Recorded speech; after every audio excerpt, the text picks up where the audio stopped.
Iran ने भाई साहब सऊदी अरेबिया की one of the largest producer of the world oil की अरामको रिफाइनरी पे अटैक कर दिया।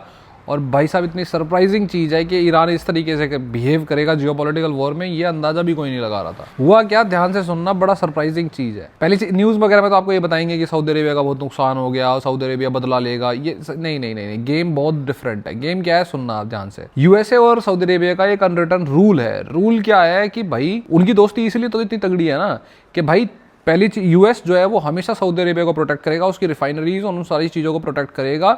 उसके लिए मिलियंस ऑफ डॉलर्स का जो डिफेंस सिस्टम है ना उसका इस्तेमाल करेगा, जो कि हो भी रहा था। रडार वगैरह रिफाइनरी के आसपास लगी हुई थी। पर बात यह आई कि फिर अटैक कैसे हो गया भाई, ये क्या, ये पूरा रडार सिस्टम फेल कैसे हो गया। ईरान ने गेम क्या खेला कि ईरान ने ऐसे ड्रोन का इस्तेमाल करा जिसको रडार पकड़ ही नहीं पाई। 50 फीट की हाइट पे तो वो उड़ के गया यार। 50 फीट पे पक्षियां होते हैं, उस कैसे ट्रैक करोगे तुम, उसके लिए रडार के लिए तो वो नॉइस होती है। और एट द सेम टाइम जो ड्रोन है वो प्लास्टिक का है। रडार वगैरह तो लोहा, मेटेलिक चीजें, स्पेस से आने वाली मिसाइल, फाइटर जेट, इनको ट्रैक करते हैं। अब भाई ये तुम्हारा जो ड्रोन है ये प्लास्टिक का, कार्बन फाइबर का ड्रोन है। फनी चीज ये है, ये 2011 की बात है, ईरान को एक ड्रोन पड़ा हुआ मिला था अपने एरिया में, जो प्रोबेबली यूएस यूज कर रहा था देख रेख वगैरह करने के लिए। और वो रडार वगैरह में नहीं आ सकता क्योंकि वो प्लास्टिक और कार्बन फाइबर का ही था।